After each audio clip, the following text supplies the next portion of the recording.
ভারতের প্রধানমন্ত্রী নরেন্দ্র মোদি যখন ক্ষমতায় বসেন তখন শেখ হাসিনাকে সামনে বসে কথা দিয়েছিল, প্রতিবেশী হবে আমার প্রথম অগ্রাধিকার। তবে সেই সময় এখন অতীত। ভারত এখন পড়শি দেশগুলোর চোখের কাঁটা। তাই তো কূটনীতি থেকে ভূ রাজনীতির চাপে নয়াদিল্লি। কিছুদিন ধরেই যুদ্ধের বার্তা দিচ্ছে ভারত। সেনা, বিমান, নৌ নিয়ে একাধিক মহড়াও চালিয়েছে নয়াদিল্লি। ঠিক বুঝে ওঠা যাচ্ছিল না আসলে কি করতে যাচ্ছিল। তবে এবার আঁচ পাওয়া গেল, শুরু হচ্ছে যুদ্ধ।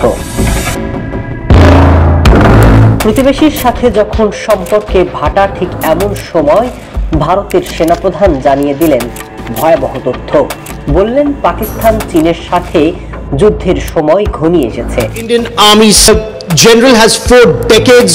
What you asked for Bangladesh, as for the Bangladesh is concerned, it is too early for to take any decision. তবে এখানেই বোমা ফাটালেন ভারতের সেনাপ্রধান। জানিয়ে দিলেন বাংলাদেশকে এই যুদ্ধে পাশে চায় তারা, কারণ বাংলাদেশ ছাড়া এই যুদ্ধে কোনোভাবেই এগোনো ঠিক হবে না ভারতের। মূলত 3 দিক থেকে ঘিরে রাখা ভারতের জন্য বাংলাদেশ অত্যন্ত গুরুত্বপূর্ণ।